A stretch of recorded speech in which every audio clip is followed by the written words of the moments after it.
Salut à toutes et à tous, je suis ravi de vous retrouver pour ce 4e numéro du Garage que j'aurai le plaisir de présenter avec monsieur Driss Abdi. Bonjour monsieur Lenoir. Voilà, bonjour franc, massif, décidé, engagé. Le Garage, c'est chaque semaine, mais aussi 24 heures sur 24 sur le site watch.tv et via les podcasts sur iTunes. C'est gratuit. Vous nous suivez également sur les réseaux sociaux avec le hashtag LeGarageTV. Un 4e numéro au parfum de terre pour le sommaire avec des forêts et des lacs puisque nous commencerons par essayer la nouvelle version Cross de la Fiat 500L qui voudrait passer du mini-space au SUV et puis retour en Finlande où nous avons pris le volant de la toute nouvelle version FR du Seat ATK. Ce sera avec Driss un peu plus tard dans l'émission. Et pour parler de tout ça en mezzanine et en duplex, monsieur Michel Holtz. Salut Michel. Salut les clés de 12. Tu en trouves toujours une, c'est bien, moi aussi. et avec nous sur ce plateau, on retrouve celui pour qui ce n'est jamais assez vite, hein. Monsieur Philippe Martinet. Salut Philippe. Je rigole, voilà, donc tout va bien. Bonjour, très heureux d'être là pour cette nouvelle émission. Vraiment, voilà pour ce qui est du sommaire et des présentations, pardon, à tout de suite.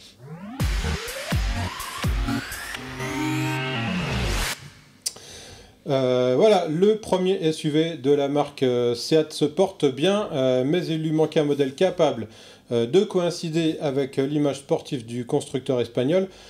Première étape dans cette montée en puissance de l'ATK, voici les versions FR, équipées d'un tout nouveau moteur, et c'est Driss qui en a pris les commandes.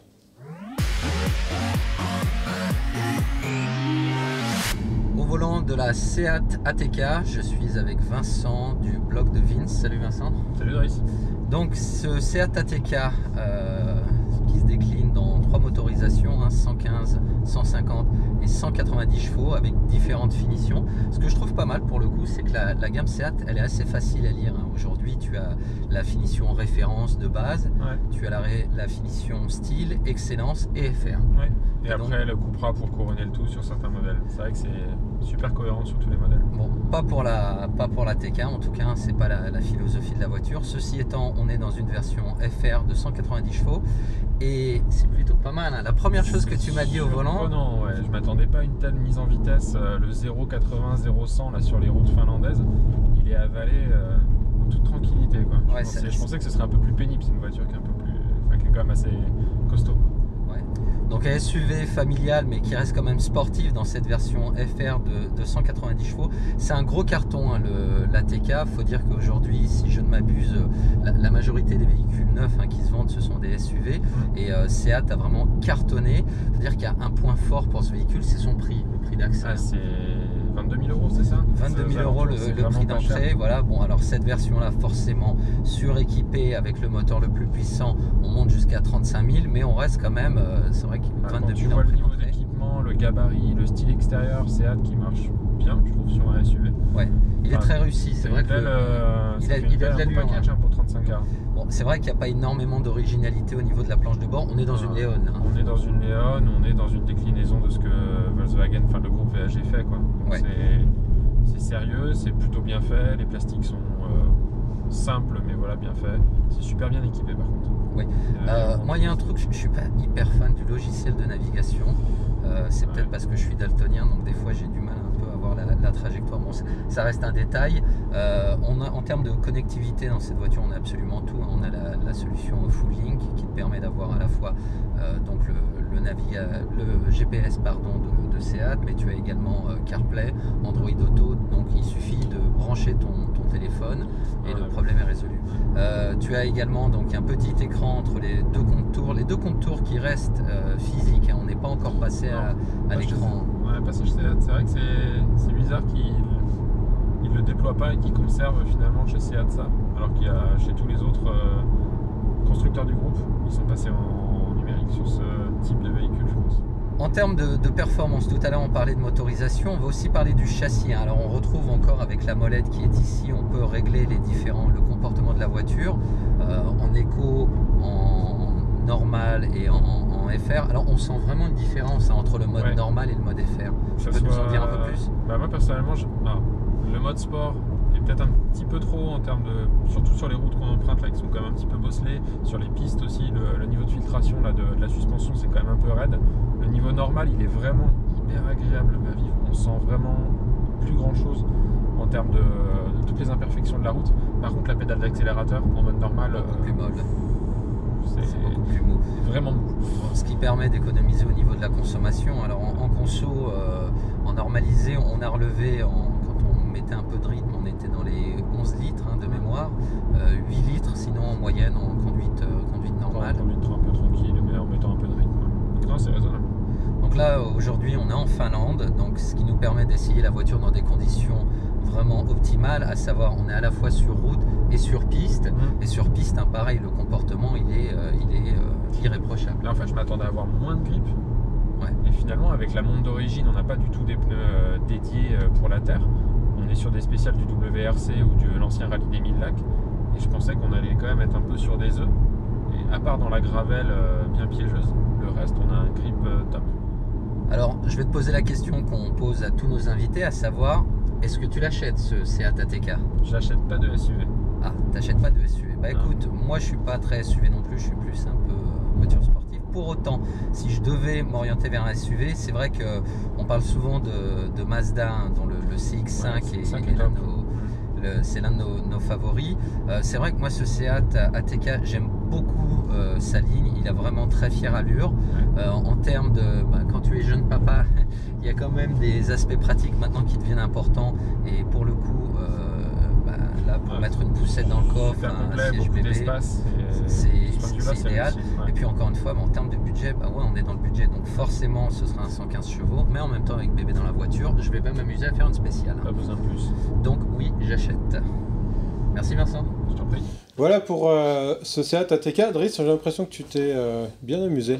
Ouais, vraiment une voiture étonnante, une voiture... Moi j'ai été conquis pour le coup, j'ai vraiment beaucoup aimé cette voiture et elle est hautement recommandable. Alors moi, ça me fait plaisir que tu dis ça parce qu'il y a 15 jours, sur ces mêmes routes, on était parti pour essayer la Leon Cupra ST 4 roues motrices. J'avais essayé aussi ce Seat ATK FR et en conduisant sur les pistes, je m'étais dit que ça, c'était quand même beaucoup plus adapté. Complètement, c'est beaucoup plus polyvalent et dans cette version FR, très franchement, sur route, je me sentais pas non plus frustré comme ça pourrait l'être avec une autre voiture.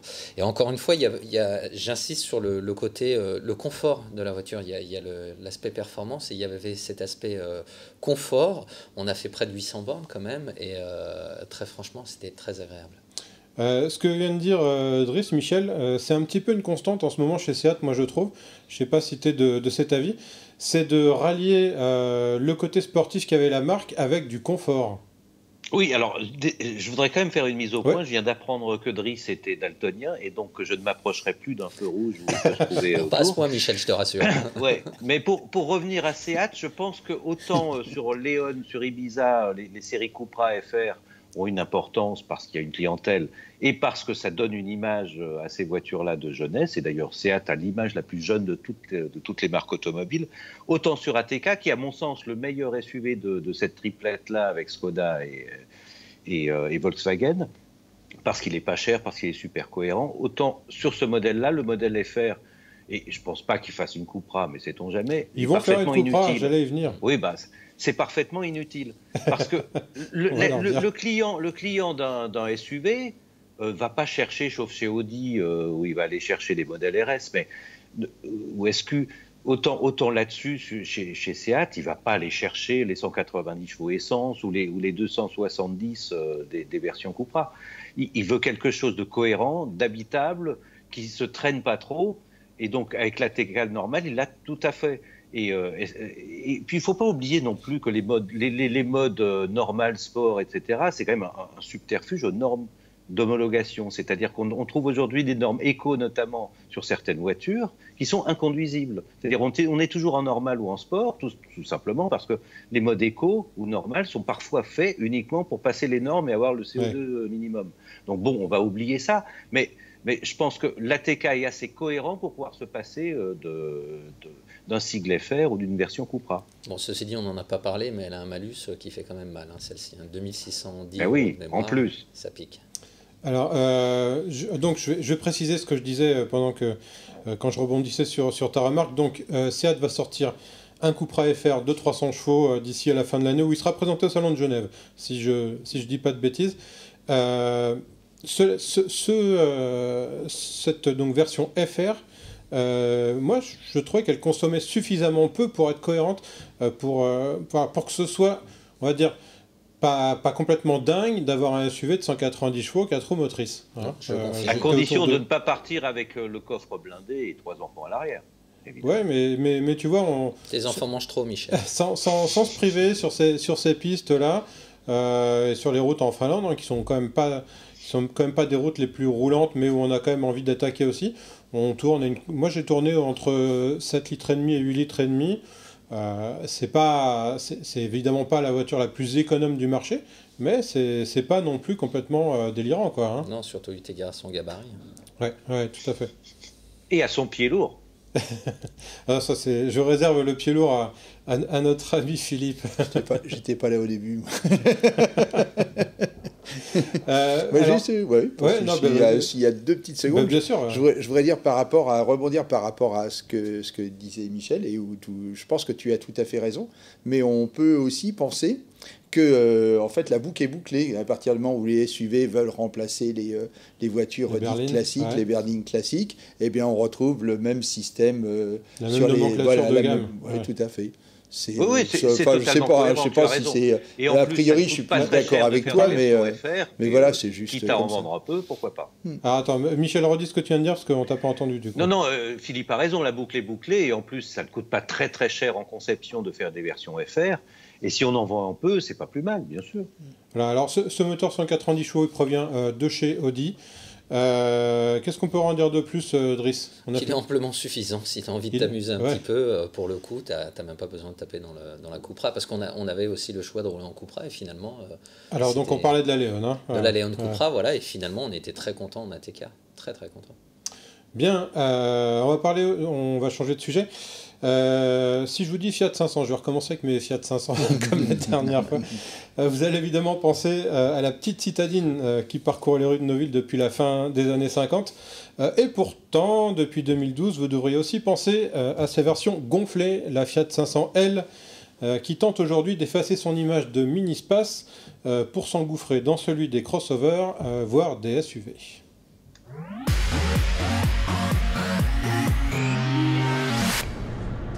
On n'y pensera pas forcément instinctivement quand on pensera à un petit monospace urbain. Damien, on essaye aujourd'hui la nouvelle Fiat 500L. Alors la nouvelle, le facelift de la Fiat 500L, c'est une voiture qui a déjà 5 ans. Je sais pas comment dire ça. En fait, je suis assez surpris par cette voiture. D'abord, je n'avais jamais essayé la première version. On va déjà parler un petit peu de son design avant d'entrer dans le vif du sujet. Damien, ils ont un petit peu 500isé 7500. En fait, c'est un peu paradoxal. C'est ça, en fait. Voilà, c'est vrai qu'il y a le fameux label 500.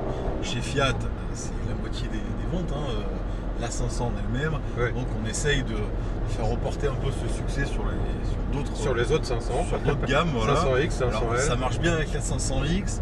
Là, c'est 500L, mini-space. Alors, on sait que c'est une catégorie qui est un peu dans le creux de la vague, hein, qui est en train vraiment de s'essouffler. Voilà. Au fil des crossovers urbains. Et c'est vrai qu'on essaye d'apporter un peu davantage de 500 dans cette 500L, notamment au niveau de la face avant. C'est vrai qu'ils ont essayé de multiplier les rappels à la jolie moustache, une petite calandre un petit peu trapézoïdale. Et alors, tu parlais justement de cette mode du crossover. Et ben en fait, cette 500L, même s'il y a une 500X, elle échappe pas à la mode du crossover, pardon, puisqu'on lui apporte une version qui alors avant s'appelait Trekking, et Trekking ça fait pas crossover dans la tête des gens, donc on l'a changé de nom, on l'a appelé Cross. C'est ça.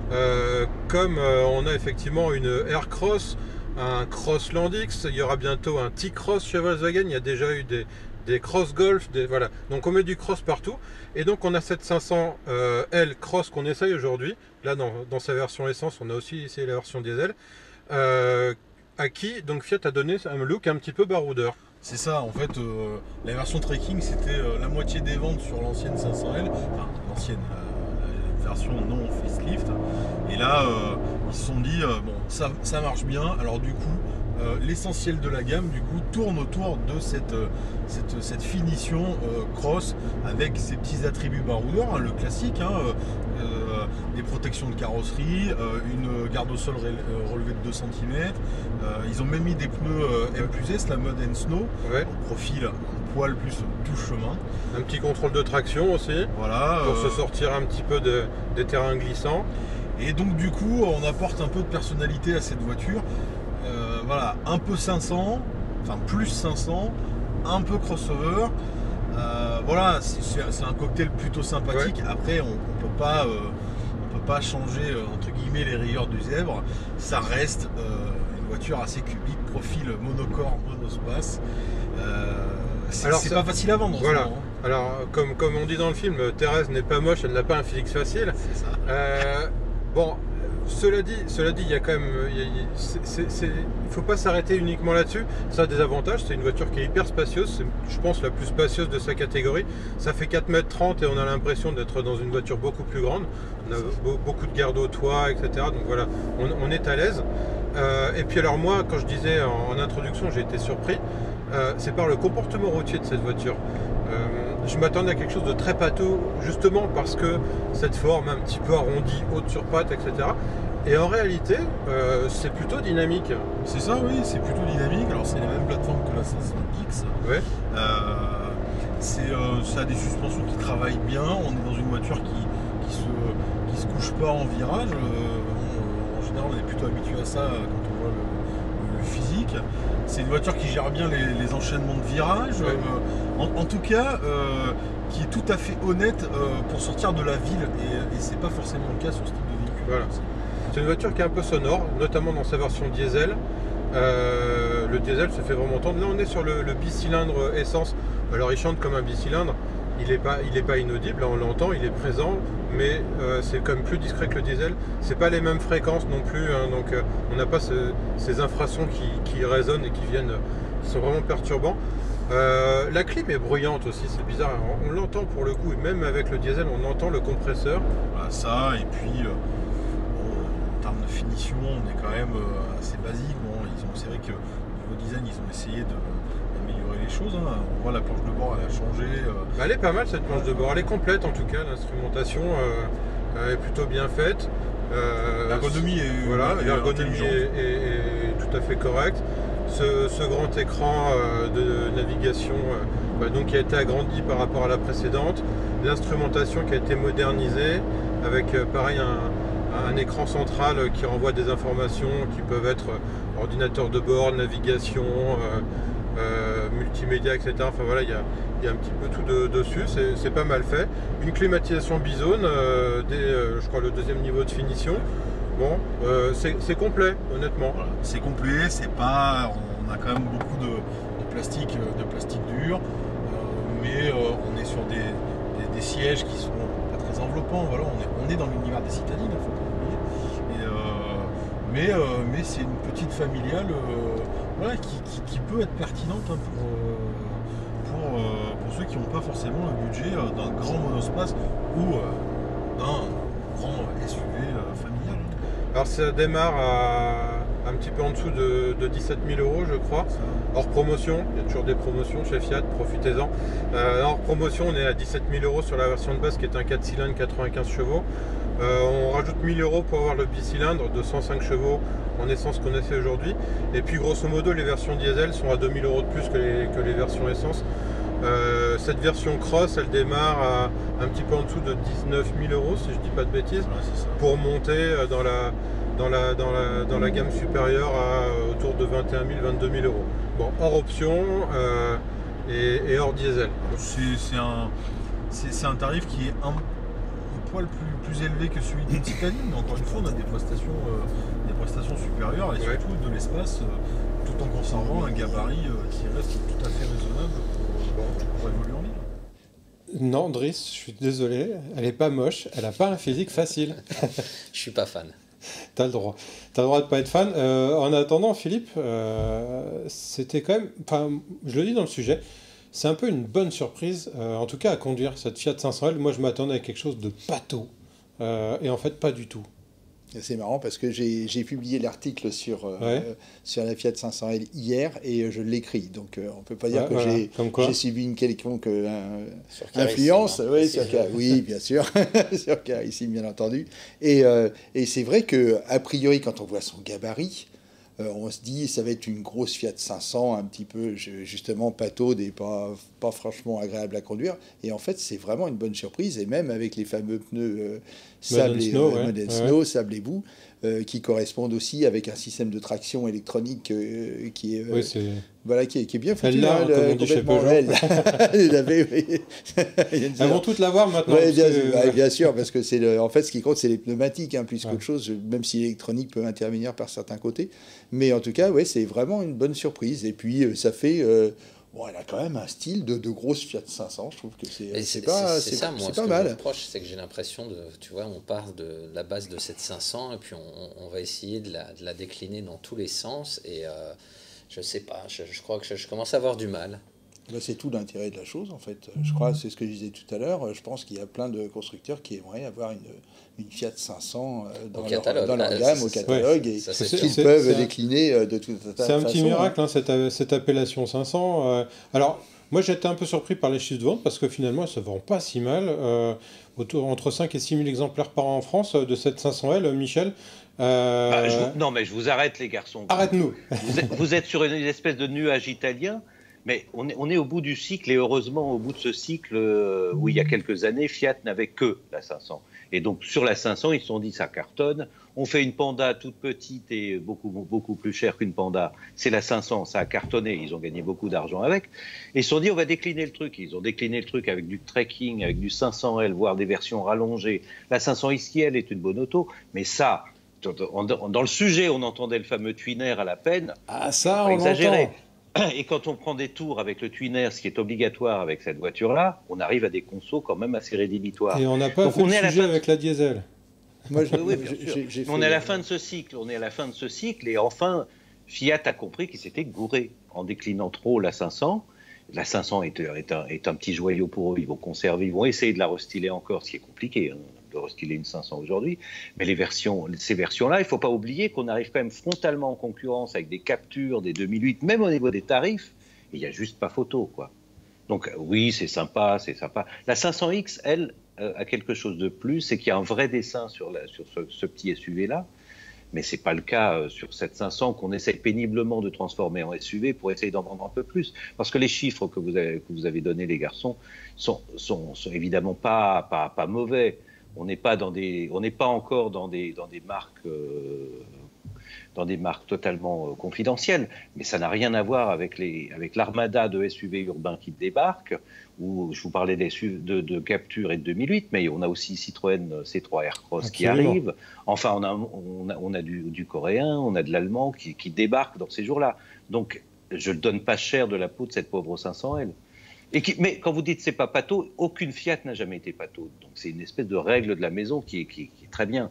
Mais ça va être très difficile à vendre. Et Damien, dans le sujet, quand tu lui demandais à qui ça s'adresse, il hésitait un peu parce qu'on ne sait pas trop à qui ça s'adresse. Quand on a un voisin ou un copain concessionnaire Fiat, on peut l'acheter. Sinon, c'est compliqué quand même. Du coup, tu me fais rire. Je sais plus où je voulais en venir derrière. Mais c'est pas grave. Impassible. Philippe, qu'est-ce que tu veux ajouter là-dessus ? Moi, je dis qu'il y a une clientèle pour ce genre de voiture. Et moi, je mets toujours une petite prime aux gens qui mettent de l'audace dans ce qu'ils font. Et je trouve que cette voiture, elle est audacieuse quand même. Parce qu'elle a un petit look, elle a quelque chose. Ouais, elle est différente. C'est vrai que au niveau du style, oui, complètement. En plus, elle peut proposer jusqu'à 7 places. On parlait de avec la version longue, tout à l'heure. Avec 15 cm de plus et 7 places. Et avec alors moi, franchement, et encore une fois, je l'ai écrit aussi. C'est vrai que ce petit moteur, le 105 chevaux, il est bon pour une utilisation urbaine, périurbaine, ça va très bien. Par contre, dès qu'on fait de la route, c'est clair qu'il faut le diesel. Et je l'ai essayé aussi en diesel. Il a une bonne relance, etc. Et on a l'impression de conduire une voiture, mais c'est même plus qu'une impression. On conduit une voiture tout à fait normale, mais avec un look différent et puis avec beaucoup d'espace. Après, on aime ou on n'aime pas. Il faut dire aussi que sur la version cross qu'on a essayé, il se trouve que les roues sont noires. Oui, et les roues noires, visuellement, ça diminue la taille des roues. Je ne sais pas pourquoi, on met des grandes roues et on les peint en noir pour qu'elles semblent plus petites. C'est un peu bizarre. Donc ça lui donne aussi une proportion qui est pas vraiment extraordinaire. Mais avec des roues classiques, moi je la trouve sympa. Hein. C'est une grande 500. Michel, tu disais, excuse-moi. Non, je disais qu'un ange aux couleurs de multiplat traverse le plateau, là, oui. Ah, le multiplat. Mais c'est pas. On peut remonter à la Baguera aussi, avec 3 places devant. Le multiplat, c'était finalement. C'est une voiture aujourd'hui qui est très recherchée, donc qui sait, Michel, si c'est vrai. Cette 500 L-Cross ne sera pas recherchée. Bon, moi, en tout cas, voilà, il y avait ce petit côté cross que tous les constructeurs ajoutent à leur nom aujourd'hui. Les premiers, on en discutait hors antenne. Je crois que c'était Volkswagen avec la Polo qui s'est appelée Cross par un concours de circonstances puisque elle s'appelait Fun en Allemagne, mais Ford avait dit stop, là utilisez pas Fun, on a une Fiesta qui s'appelle Fun. Du coup Polo a appelé Cross et après il y a eu la Cross Golf et puis toutes les Cross qu'on voit aujourd'hui. Voilà donc pour ce qui est de cette Fiat 500. Pour finir, Adrien, on a un bouquin qui parle pour le coup on parlait de la 500, ça c'était la concurrente directe de l'époque. La Citroën 2 chevaux, un bouquin de Serge Bellu qui s'appelle tout simplement Citroën 2 chevaux. Je ne sais pas si on le voit très bien. C'est aux éditions, j'ai oublié le nom, EPA, voilà. Et ça vaut 35 €. Écoute, depuis le projet Le Corbusier qui s'appelait Voiture Maximum, je crois, jusqu'au premier prototype dans les années, fin des années 30 et puis les dernières productions des années 90, la pub, etc. Voilà, il y a un petit peu tout sur les voitures, la voiture glamour française de la fin du siècle dernier. Donc ça coûte 35 €, c'est chez EPA et ce sera le mot de la fin. Il me reste donc à vous remercier de nous avoir suivis. Merci à nos invités, donc Philippe et Michel, qui ont sûrement eu une 2 chevaux, ou en tout cas qui en ont conduite. Merci, oui. Merci aussi à Benjamin à la réalisation. On se retrouve la semaine prochaine pour une nouvelle émission. En attendant, n'oubliez pas les rediffs et les replays. Parlez-en aussi à vos amis. Les programmes continuent sur Watch. Salut à tous. Salut.